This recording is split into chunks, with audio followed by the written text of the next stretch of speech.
O capítulo que mais é exaustivo sobre a ressurreição dos mortos é o capítulo 15 de 1 Coríntios.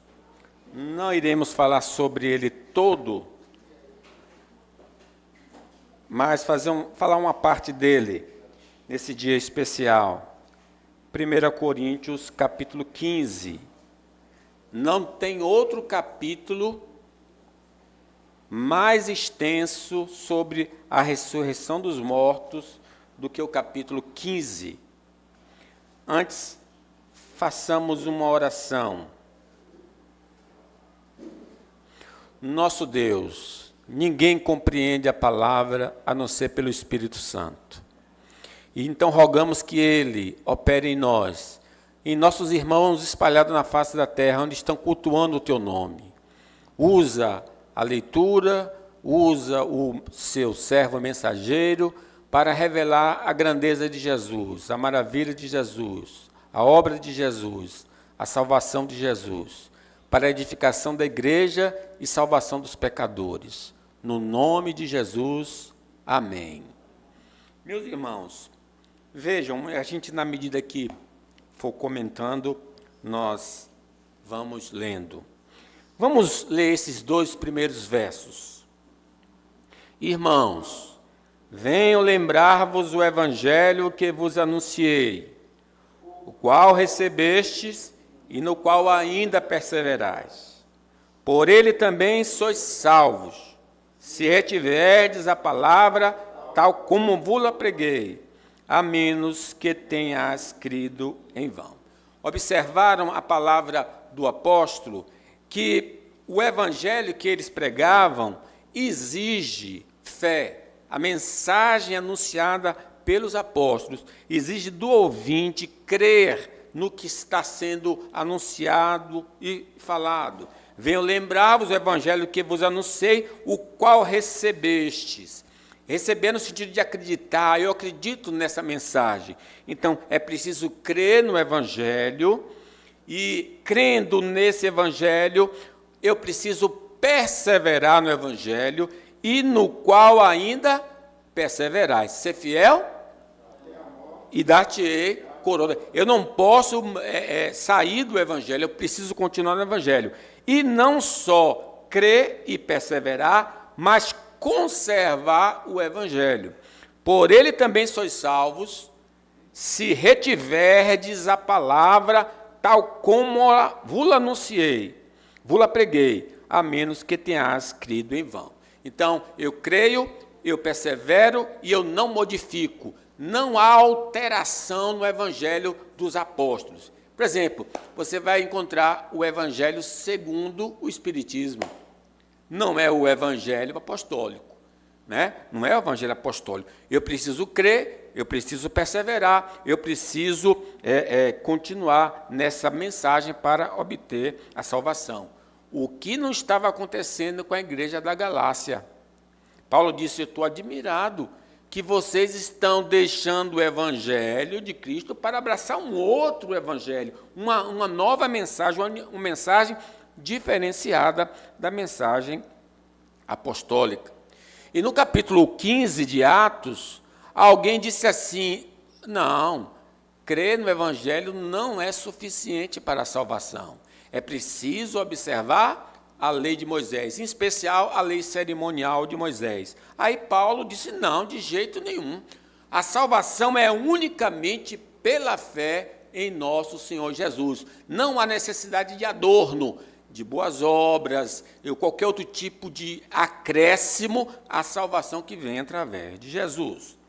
Então, a fé no Evangelho não pode ser esporádica, mas continuar crendo para poder receber a promessa. Então, não pode ser de verão, de inverno, de outono. Lá em Giribatuba é interessante. Rapaz, o pessoal vai para a igreja no mês do inverno. As igrejas estão lotadas no inverno, mas quando chega o verão, desaparecem, né? Não pode ser assim. Eu nem estou falando da fé em si, mas estou vendo do movimento do povo. É importante que a nossa fé no Evangelho seja contínua. A fé salvadora só está presente naquele que crê no evangelho pregado pelos apóstolos. Hoje, como tem tanta novidade, nós precisamos nos apegar à palavra da verdade. Igreja não salva. Quem salva é o evangelho do nosso Senhor Jesus Cristo. E esse evangelho está nas Escrituras. O falso evangelho acrescenta vários adornos e tira o foco exclusivamente em Cristo. Por exemplo, na igreja romana, Cristo é o Salvador. Mas Maria também salva. Os santos também cooperam. Quer dizer, há uma galera que está cooperando na ajuda do Senhor Jesus Cristo. Não, nós não precisamos do pastor, da igreja e de ninguém, a não ser de Jesus. E nenhum outro nome há dado entre os homens, pelo qual importa que sejamos salvos. Aí o versículo 3, vamos ler do capítulo considerado: antes de tudo, vos entreguei o que também recebi. Vejam que é como se fosse passando um bastão a mensagem do Evangelho. Que Cristo morreu pelos nossos pecados, segundo as Escrituras. Não foi acidente, foi uma expiação. Ele morreu por causa dos meus erros, por causa da minha mentira, por causa das minhas transgressões. Porque, como está escrito, o salário do pecado é a morte. Nós falamos domingo, ou quinta-feira, falando do profeta Isaías, diz: ele foi transpassado pelas nossas transgressões e moído pelas nossas iniquidades. O castigo que nos traz a paz estava sobre ele, e pelas suas pisaduras fomos sarados. Todos nós andávamos desgarrados como ovelhas, cada um se desviava pelo caminho, mas o Senhor fez cair sobre ele a iniquidade de nós todos. Então, o evangelho pregado pelos apóstolos consiste na morte expiatória de Cristo pelos nossos pecados. É maravilha isso aqui, irmãos. Está dizendo o seguinte, que os nossos pecados foram quitados, está pago, consumado. Nenhuma condenação há para aqueles que estão em Cristo Jesus, o nosso Senhor. É uma maravilha. As pessoas ficam assim admiradas com isso. Cristo pagou como? Com a vida. Porque sem derramamento, o sangue representa a vida. Ele deu a vida para que a gente tenha vida e vida com abundância. Quem não tiver seus pecados punidos em Cristo, será punido eternamente. Então, eu aceito Jesus, estou aliançado com Ele. Quando eu estiver diante do Pai, o Pai disse: eu não posso condenar mais você, porque eu já puni o meu filho no seu lugar. Mas se alguém não tem Jesus na sua vida, ele vai ter que pagar a sua dívida. E a dívida vai ser: apartai-vos de mim, malditos. O pecado não será esquecido, mas punido. É bom a gente ter essa lembrança. Deus não pode esquecer. Ah, pastor, mas eu já vi lá em Isaías que Deus diz que esquece. Esquecer aqui é no sentido de que ele aceita o sacrifício de Cristo, então apaga pelo sangue do Cordeiro, porque Deus não pode ir contra a sua justiça. Versículo 4, então, leamos. E foi sepultado e ressuscitou ao terceiro dia, segundo as Escrituras. Ele não permaneceu morto, ele voltou à vida. Ele foi ferido, ele foi crucificado, ele foi sepultado, mas ao terceiro dia ele ressurgiu. Não quer dizer literalmente 3 dias, né? Porque lembra que ele morre na sexta, ressuscita no domingo, mas não 3 dias literais. Então ele foi sepultado, o Senhor Jesus Cristo foi humilhado. O evangelho pregado pelos apóstolos consiste no sepultamento e ressurreição. A morte de Cristo era necessária para satisfazer a exigência da lei. Falei há pouco que sem derramamento de sangue não há remissão, não há perdão. A ressurreição de Cristo era necessária para atestar sua inocência e sinalizar que a nossa dívida foi paga. Então, ele morreu pelos nossos pecados e ressuscitou para a nossa justificação. Então, se ele permanece morto, ele não era uma pessoa santa, ele morreu por causa dos seus próprios erros. Ele não permanece morto porque ele era santo. Então ressuscita, então o nosso pecado é a garantia que os nossos pecados de fato estão perdoados. A ressurreição de Cristo aponta para a nossa nova vida e a garantia da nossa ressurreição física. Aquele que está em Jesus é nova criatura. As coisas velhas passaram, esses que se fizeram novas. Então, para quem tem medo de morrer, olhe para a ressurreição. Eu não vou falar agora, se você lá no estado intermediário, mas quando o diabo vir com aquele temor, né, agora que no período da pandemia o pessoal foi invadido pelo medo, lembre, Jesus voltou à vida e você vencerá a morte com ele no nome de Jesus. Você vai poder combater esse drama do medo da morte. 4. O evangelho pregado pelos apóstolos era anunciado por testemunhas oculares. Veja, ele morreu, ressuscitou. Agora, quem anunciou isso? Aí, versículos 5 a 11, fala assim: e apareceu a Cefas, Pedro, depois aos 12. Possivelmente esse Cefas deve ser o Pedro, aqueles dois do caminho de Emaús.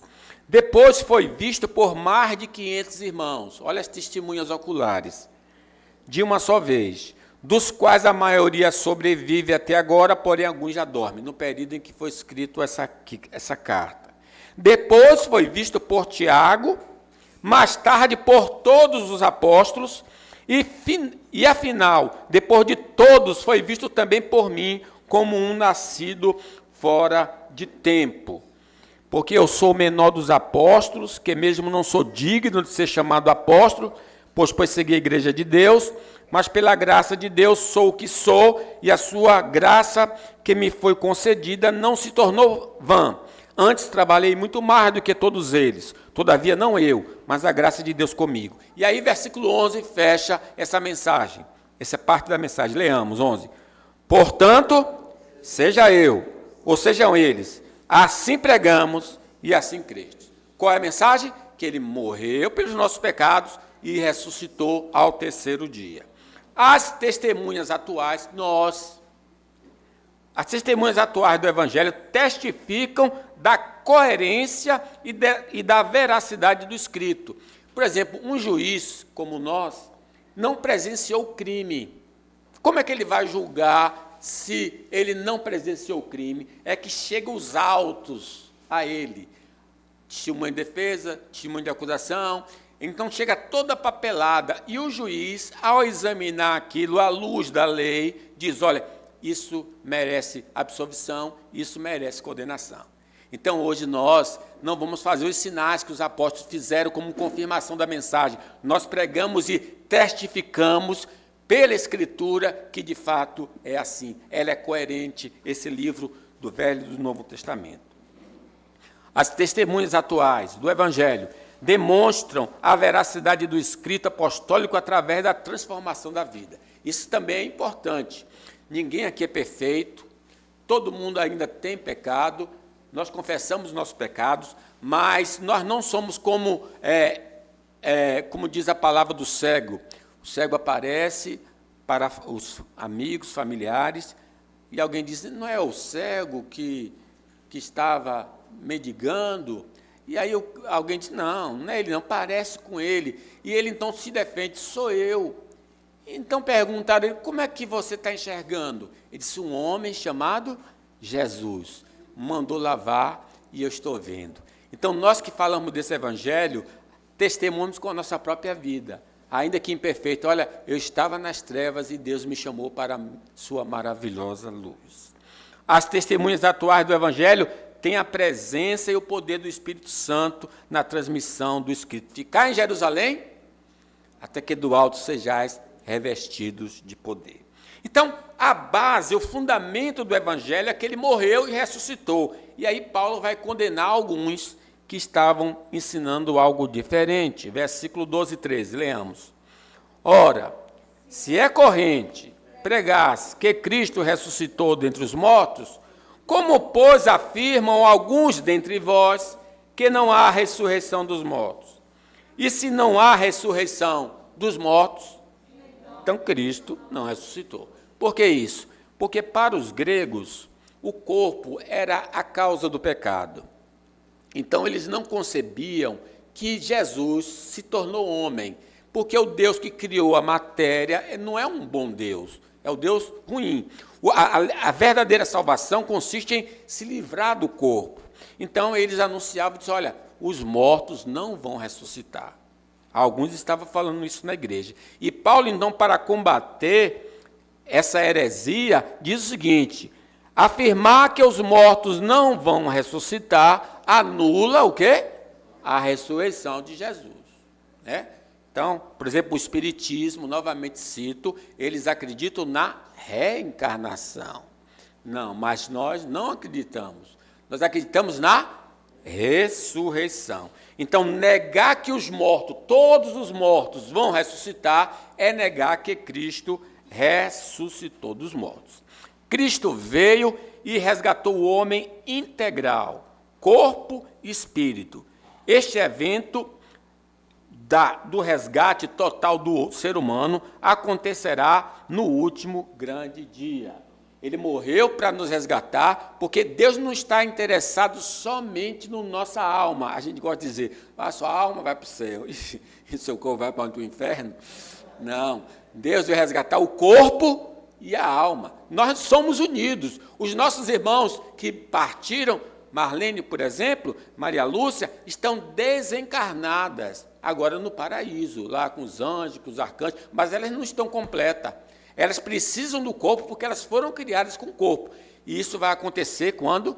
No último dia. No último dia, Jesus trará Maria Lúcia, trará a nossa irmã Marlene e fará com que o corpo dela volte à vida, se una a seu espírito com um corpo glorioso e nós seremos transformados e vamos ao encontro do Senhor nos ares. Será um dia glorioso, né? O corpo corruptível do crente é morada do Espírito Santo como garantia da ressurreição. Esse corpo que está doente, que precisa do doutor Vicente muitas vezes, e ele mesmo precisa, porque também ele fica doente, mas o Espírito habita nesse corpo mortal. Não sabeis que o vosso corpo é templo do Espírito? Por que ele habita? Porque é o selo de garantia para a ressurreição eterna. Ele já nos carimbou para aquele grande e glorioso dia. A afirmação que os mortos não vão ressuscitar torna inútil a pregação. Versículo 14. E se Cristo não ressuscitou, é vã a nossa pregação e vã a vossa fé. Não tem razão de ser de se pregar o Evangelho. Por que saímos para pregar? Porque eles estão pregando. Se os mortos não ressuscitam, essa mensagem é totalmente sem significado. A ressurreição dos mortos é mensagem exclusiva do cristianismo. Não há outra religião que diga que os mortos vão ressuscitar. Por maior e bela que seja, eles podem até dizer, como volto a frisar, é mais fácil dizer assim, olha, você vai se reencarnar.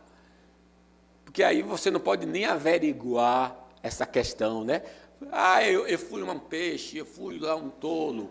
Muito legal dizer isso. Não, nós vamos ressuscitar dos mortos, porque Deus é poderoso para fazer o que Ele ordenou. Ele tem poder para isso. Só o cristianismo diz, você vai ressuscitar. Por isso que o cristianismo é uma boa notícia, mesmo para uma pessoa que está na hora da morte. Você dá essa mensagem para ela e ela vai se animar. A ressurreição dos mortos é um incentivo para pregarmos o Evangelho, porque o maior medo da humanidade é o quê? É de morrer. Esse é o maior medo da humanidade. E você tem a mensagem gloriosa que Jesus ressuscitou. A ressurreição dos mortos é a mensagem mais consoladora para quem perdeu seu ente querido que está em Cristo Jesus. Né? Então, a gente tem pessoas que conhecem Jesus, que vivem com Jesus, mas Deus chama, às vezes, de uma maneira tão inesperada. E como é que a gente consola esse irmão que perdeu um irmão em Cristo? Lembrando a ele que eles estão lá, eles estão no paraíso.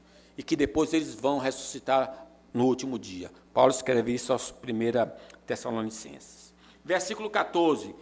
Afirmar que os mortos não vão ressuscitar torna inútil não só a pregação, mas a própria fé. E se Cristo não ressuscitou, 14, é vã a nossa pregação e vã a nossa fé. Não adianta crer, é como se estivesse crendo em ídolos. o ídolo não pode fazer nada. Se os mortos não ressuscitam, acreditar nessa mensagem é inútil. A fé cristã se concretizará porque está apoiada naquele que tem todo o poder. Por que os mortos vão ressuscitar? Porque Deus é poderoso para fazer muito mais do que pedimos ou pensamos, segundo o poder que opera em nós. A fé cristã se concretizará porque está apoiada na palavra do Deus vivo. Os céus e a terra passarão, mas as minhas palavras não hão de passar. A fé cristã se concretizará porque Jesus Cristo voltou dos mortos. Ele está vivo à direita do Pai Todo-Poderoso. Ele vai vir para julgar vivos e mortos. Afirmar que os mortos não vão ressuscitar coloca os apóstolos cometendo perjúrio no nome de Deus. Versículo 15 e 16. Leamos.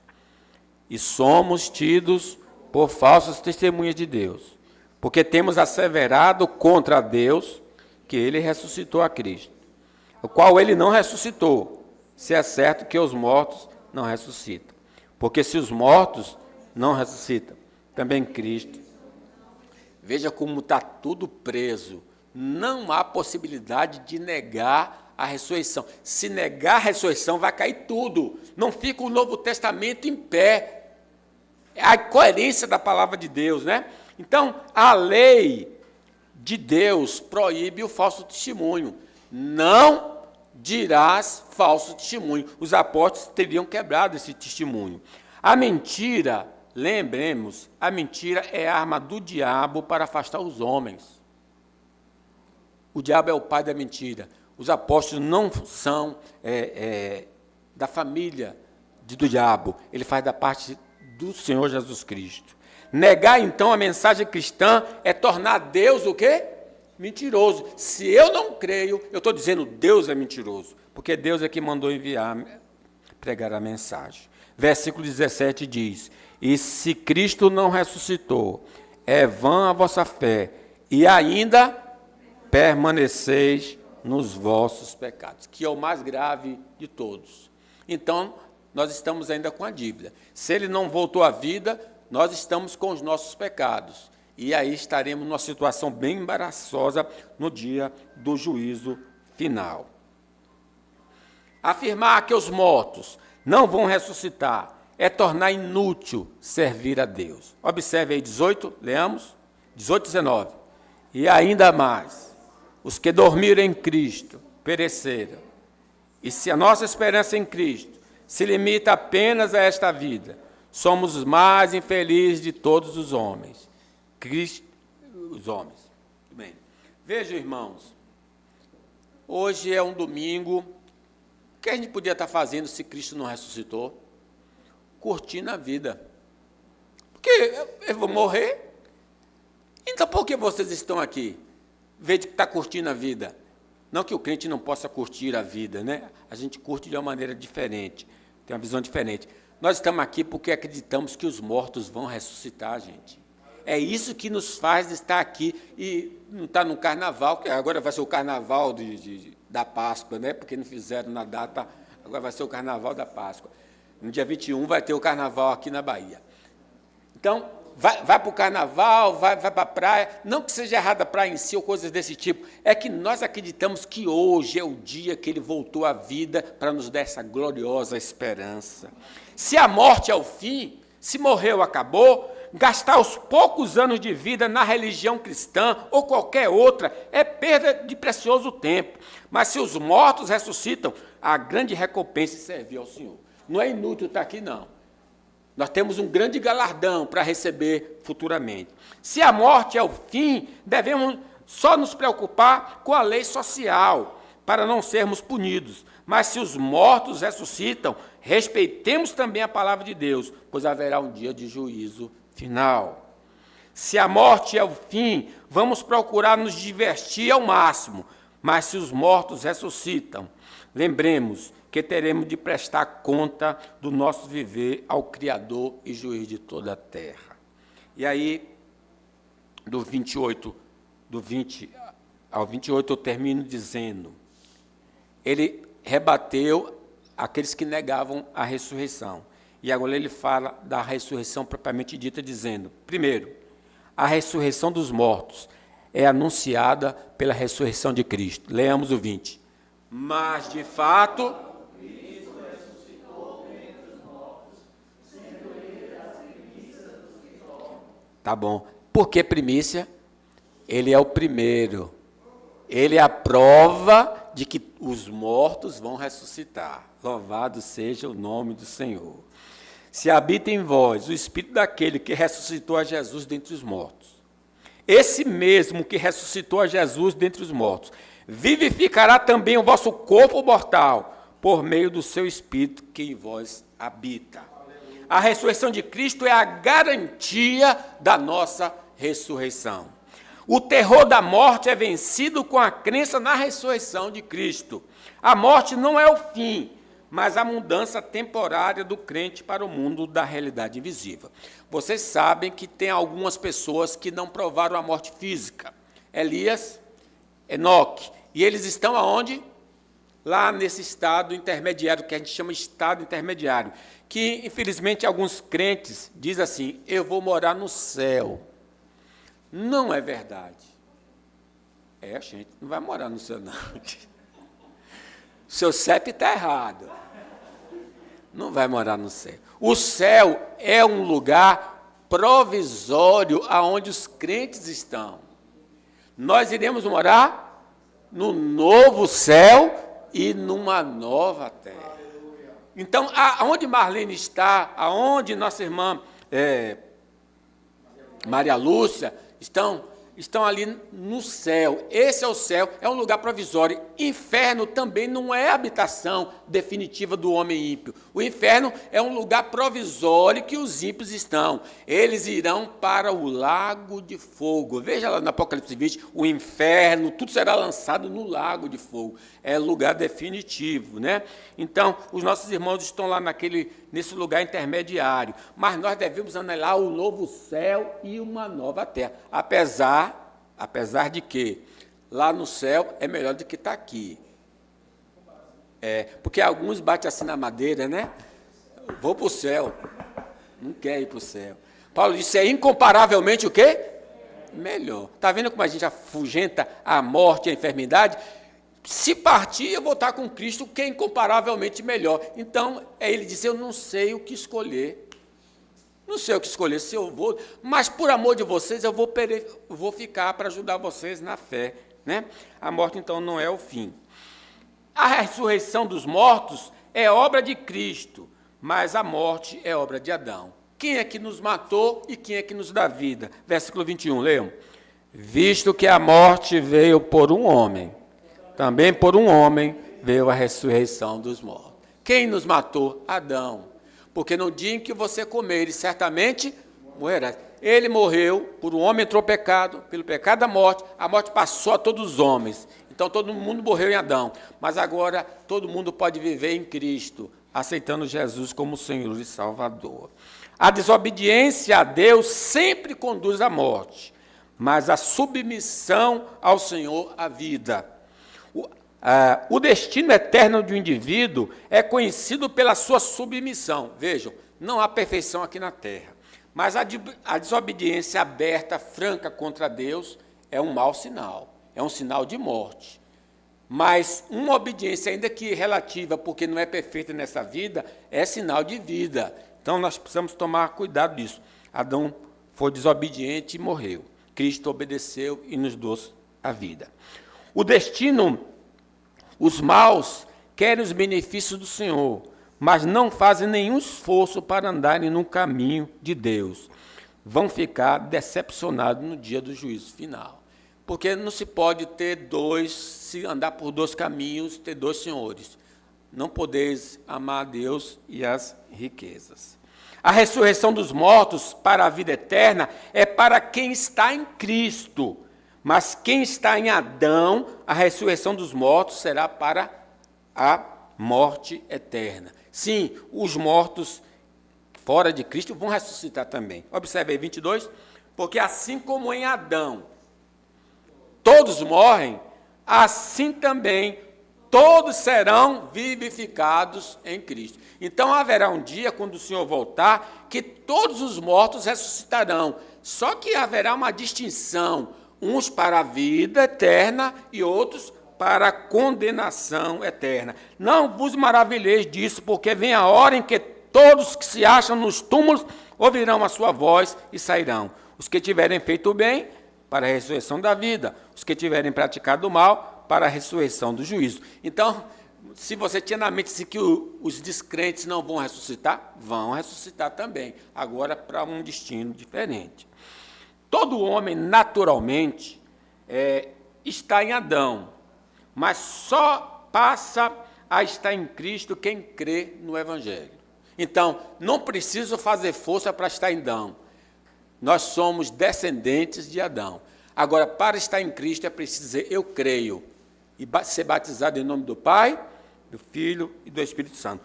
Todos os mortos ressuscitarão, nem todos irão para um lugar de prazer, somente os que estão em Cristo vão usufruir da vida eterna. O período de chance que temos de passar de Adão para Cristo é durante a nossa existência física, que pode ser interrompida a qualquer momento. Se hoje ouvires a voz do Senhor, não endureça. Aquele que invocar o nome do Senhor será salvo. Faça isso se você ainda não fez. A ressurreição dos mortos para a vida eterna vai acontecer quando? Quando é que os mortos vão ressuscitar? Na segunda vinda de Cristo. Versículo 23. Cada um, porém, sua própria ordem. Cristo, as primícias. Depois os que são de Cristo, na sua vida. Então, não adianta você querer levantar defunto.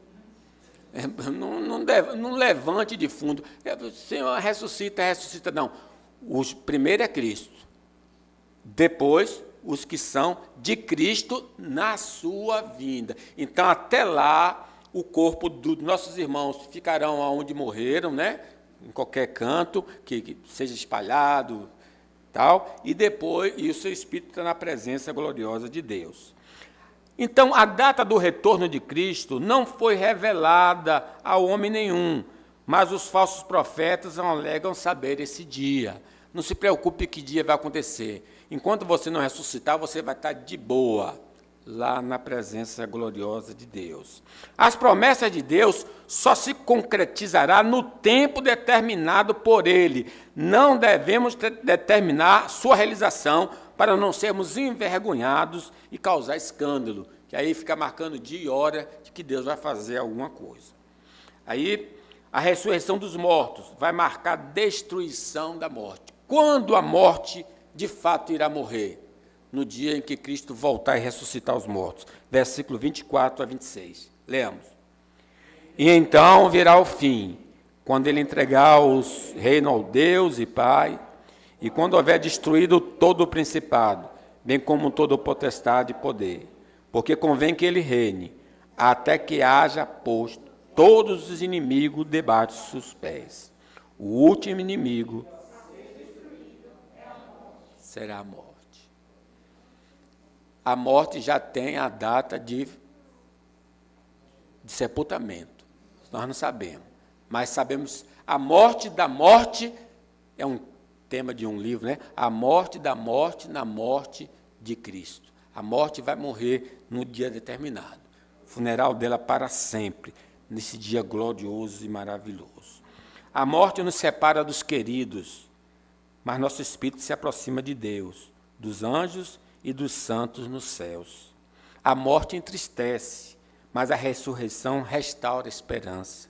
Os dias da morte estão contados. Seu sepultamento será no retorno do Senhor Jesus. E aí, no 24 a 28, a ressurreição dos mortos marca o término do ministério redentor de Cristo. Cristo vai concluir o seu ministério terreno, o seu ministério redentivo, quando ele completar tudo isso aí. Observe, e vai entregar o reino ao Pai. 24. E então virá o fim, quando ele entregar o reino ao Deus e Pai, quando houver destruído todo o principado, bem como toda a potestade e poder, porque convém que ele reine, até que haja posto todos os inimigos debaixo dos pés. porque todas as coisas sujeitou debaixo dos pés. E quando diz que todas as coisas lhe estão sujeitas, certamente exclui aquele que tudo lhe subordinou, o Pai. Quando, porém, todas as coisas estiverem sujeitas, então o próprio Filho também se sujeitará àquele que todas as coisas lhe sujeitou, para que Deus seja tudo e em todos. Não haverá mais necessidade de redentor, porque tudo foi concluído. Por isso disse: eu vi um novo céu e uma nova terra, porque o primeiro céu e a primeira terra passaram e o mar já não existe. A impecabilidade fará parte da nossa nova natureza. Não necessitaremos mais de um Salvador. Não pecaremos mais. Teremos aquela graça que Adão teve, o gostinho, durante o período que ele esteve no estado de inocência. Mas não agora sujeito à queda, porque não cairemos mais. Não mais precisaremos de fé e esperança, porque veremos a Deus face a face. Não usaremos mais armadura, porque não teremos mais inimigos na presença do Senhor. Por isso, convido o pastor Cândido para ministrar essa ceia maravilhosa hoje. Gente, essa é a nossa esperança. Não desista. Eu sei que as coisas são atraentes para você e para mim. Não pense que pastores sofrem atrações do pecado, não sofrem. E a gente tem que lutar isso todo dia, toda hora lutando. Mas lembre que há uma grande recompensa para nós. Ser fiel até a morte e dar-te-ei a coroa da vida.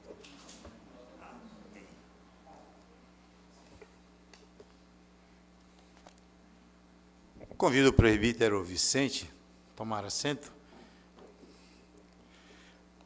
O apóstolo Paulo, escrevendo à igreja de Coríntios, capítulo 11, versículo 23 em diante, ele faz lembrar a igreja do propósito da morte e ressurreição de Cristo. Na última Páscoa, que para nós já passou, que a Páscoa era para os judeus, agora é a ceia do Senhor. E é isso que o apóstolo Paulo traz com o propósito de orientar a igreja de Corinto. Ele diz assim: porque eu recebi do Senhor o que também vos entreguei, que o Senhor Jesus, na noite em que foi traído, tomou o pão, e tendo dado graça, o partiu e disse: isto é o meu corpo, que é dado por vós. Fazei isto em memória de mim. Por semelhante modo, depois de haver ceado, tomou também o cálice, dizendo: este cálice é a nova aliança no meu sangue. Fazei isto todas as vezes que o beberdes em memória de mim. Porque todas as vezes que o comerdes este pão e beberdes o cálice, anunciai a morte do Senhor até que ele venha. Por isso, aquele que comer o pão ou beber o cálice do Senhor indignamente será réu do corpo e do sangue do Senhor. Examine-se, pois, o homem a si mesmo, e assim coma do pão e beba do cálice. Pois quem come e bebe sem discernir o corpo, come e bebe juízo para si. Eis a razão porque há entre vós muitos fracos e doentes, e não poucos que dormem. Porque se nos julgássemos a nós mesmos, não seríamos julgados, mas quando julgados, somos disciplinados pelo Senhor, para não sermos condenados com o mundo. Assim, pois, irmãos meus, quando vos reunis para comer, esperai um pelos outros. Se alguém tem fome, coma em casa, a fim de não vos reunirdes para juízo. Quanto às demais coisas, eu as ordenarei quando for ter convosco. Aqui o texto fala em memorial, mas é muito mais que um memorial. Quando participamos da mesa do Senhor, lembrando do sacrifício que foi feito, aí o crente vai olhar para a cruz e vai ter vergonha de continuar pecando. O pecado tem que ser um acidente na vida do crente. Não pode pecar costumeiramente. E tem vergonha de pecar. E o apóstolo Paulo orienta a igreja de Coríntios para examinar a si mesmo. E nós vamos ser levados mais uma vez numa palavra de oração, de confissão. Visto que estávamos mortos nos nossos delitos e pecados, quando Cristo Jesus se manifestou na plenitude dos tempos, pagando os nossos pecados, pagou o preço. Ele morreu a nossa morte para vivermos a sua vida. E por isso, sejamos eternamente gratos a Deus, na esperança de que, na vinda gloriosa de Cristo pela segunda vez, tudo será consumado e nós iremos para a morada eterna, onde Deus tem preparado o lugar. Vou pedir ao presbítero Vicente para nos levar a Deus nessa palavra de oração, de confissão.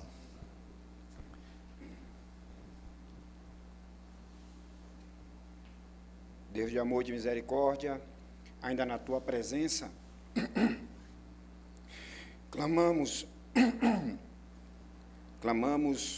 e rogamos para que o Senhor perdoe os nossos pecados, olhe os nossos corações, que cada um aqui se examine. O teu Espírito, Senhor, tem essa capacidade de nos sondar, de nos revelar aonde nós estamos falhando, quer seja em pensamentos, quer seja em ações, mas estamos diante de Ti, Senhor, clamando. Tenha misericórdia de nós e olha para Cristo pelo sacrifício que Ele fez e perdoa, Senhor, os nossos pecados. Amém. E, principalmente, desperta em nós o desejo de não pecar mais. Conserta, Senhor, os nossos passos, os nossos caminhos e nos volta para Ti. E que tenhamos vergonha das coisas erradas, de falharmos diante de Ti e que nós possamos nos arrepender verdadeiramente. Amém. E andar conforme a palavra do Senhor. É o que nós pedimos em nome de Jesus. Amém. Amém. Amém.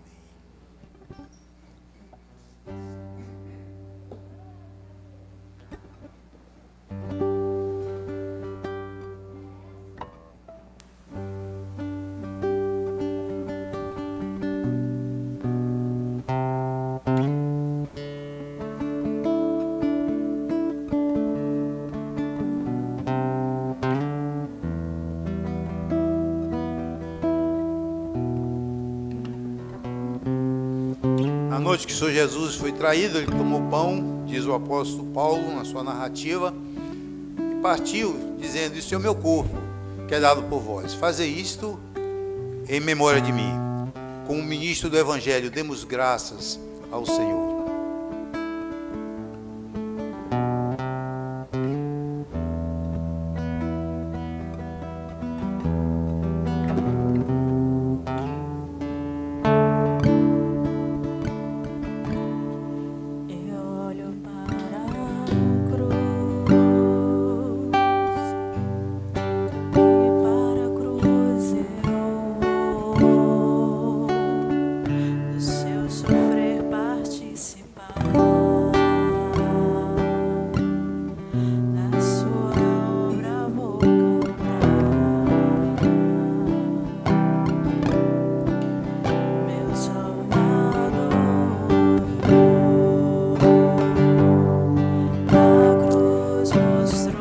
Pegar o pão e vai comer, pegar o cálice e beber.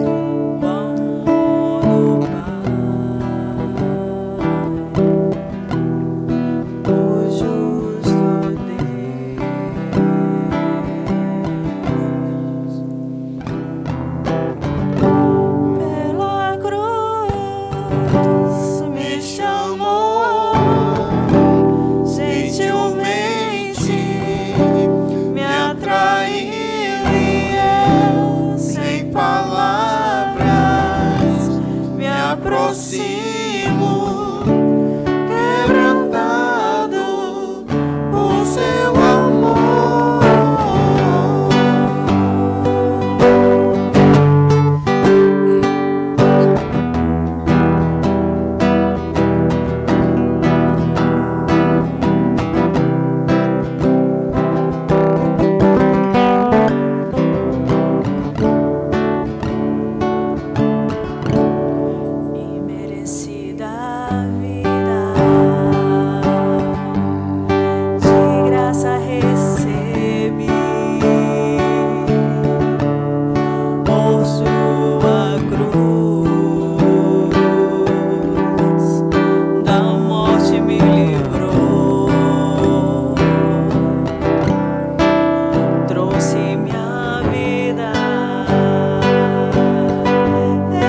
aproximo, quebrantado por seu amor.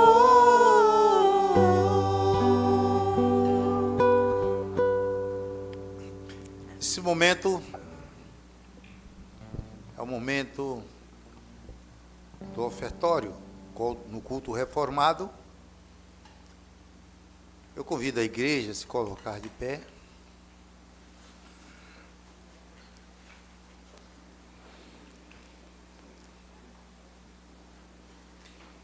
Vamos entoar o hino de número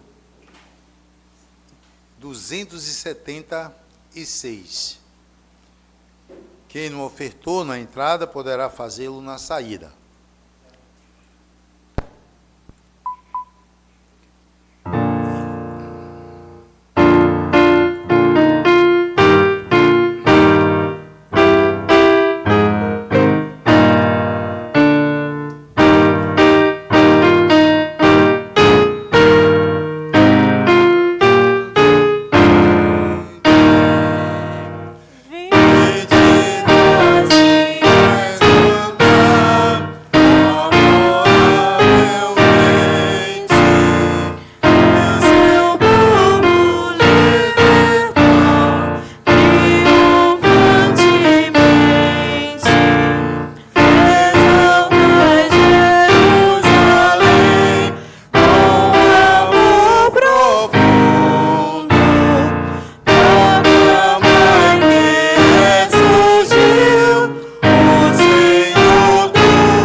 Amém. Oremos a oração de gratidão e consagração. Exaltado e glorificado seja o teu santo nome, Deus. Oh Deus, nós não merecemos, Pai, mas o Senhor deu teu filho para morrer por nós, Pai. Nós ainda pecadores, Senhor Deus. Oh Pai, tem misericórdia, Pai, de nossas vidas, nos fortalece, Deus, cada vez mais e mais em tua presença, Pai. Oh Deus, neste momento, Deus, te agradecemos pelos dízimos e oferta, Pai. Oh Deus, abençoa, Deus, a tua igreja, Senhor Deus. Oh Deus, abençoa, Deus, o conselho da tua igreja, que vem administrar conforme a tua vontade, Pai. Oh Deus, abençoa, Deus, pastor Paulo, Pai. Pastor Cândido. Oh Deus, abençoa, Deus, cada um de nós, Pai. Nós não merecemos, mas o Senhor tem misericórdia de nós, Pai. Oh Deus, abençoa, Deus, aquelas pessoas Amém. Que não puderam vir, estão em casa, ouvindo a tua palavra, Pai. Que o Senhor venha estar abençoando também, Senhor Deus. Aquelas pessoas que estão enfermas, que o Senhor esteja abençoando também, meu Pai. Oh Deus, abençoa, Deus, a tua igreja, Pai. Te agradecemos, Deus, pelo dia de hoje, Pai. Obrigado, Senhor, Deus. Oh Deus, te agradecemos, Deus, por cada família aqui representada, Pai. Amém, Deus. Oh Deus, te agradecemos, Deus, pela salvação em Cristo Jesus. Oh Deus, nos leva, Deus e Pai, para nossas casas, Pai. Em nome de Jesus. Amém. Amém. E que o Senhor te abençoe e te guarde. O Senhor faça resplandecer o seu rosto sobre ti e tenha misericórdia de ti. O Senhor sobre ti levante o seu rosto e te dê a paz. Amém.